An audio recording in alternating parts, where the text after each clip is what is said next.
November 2020, Sigrid Demuttenaar, a Belgian curator, contacted me and asked me if I was interested in participating in a group exhibition in Lille in northern France. It was organized by this Lille 3000 organization.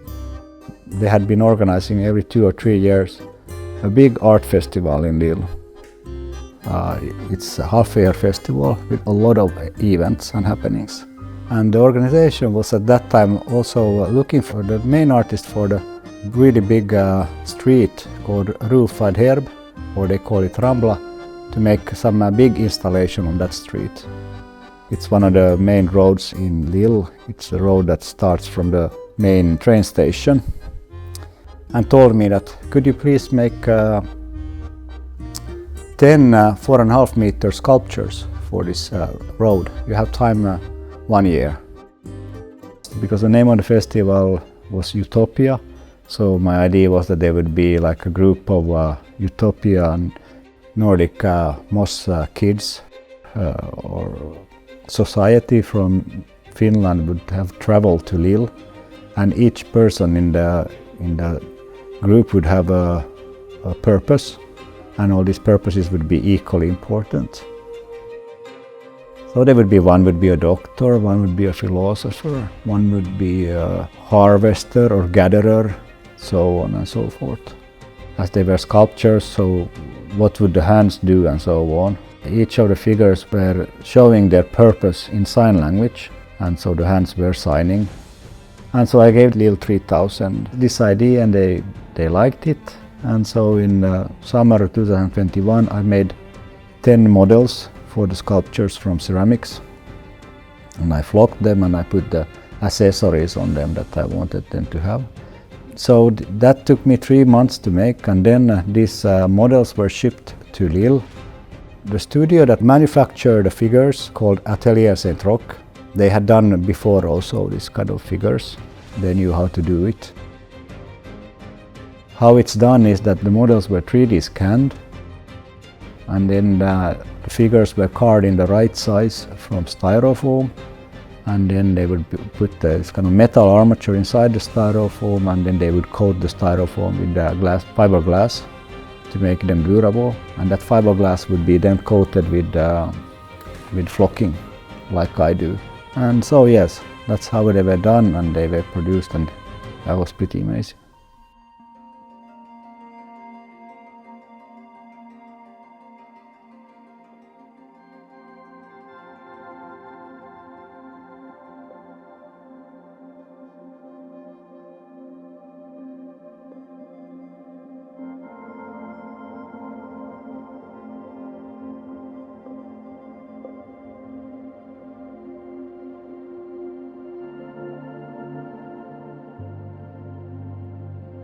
This was a really big project, and of course I was in the beginning, before all these sculptures were produced, I was obviously very nervous, because they were going to come on a street that is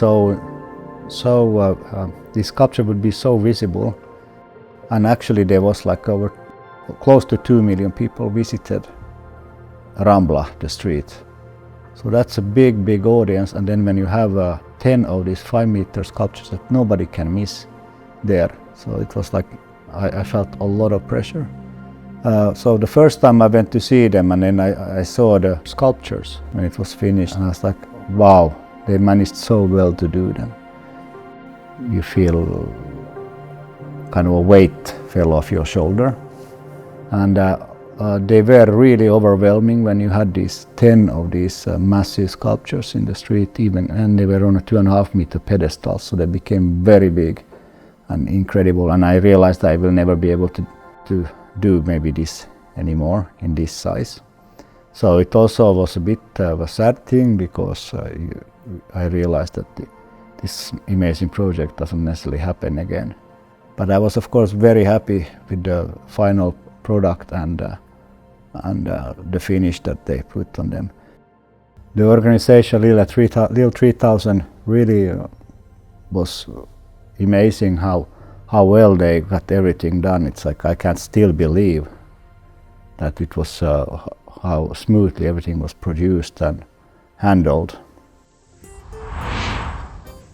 and I was very amazed by how good the city helped out in everything and how easily everything happened. So that was a really amazing experience to see that you value culture this much, that you put all this effort into that. Most people, they only talk twice in the day. In the morning, they started the morning by singing, and in the night, ended the day by singing. That was the only time they used words, because in their mind, you should be silent in the forest.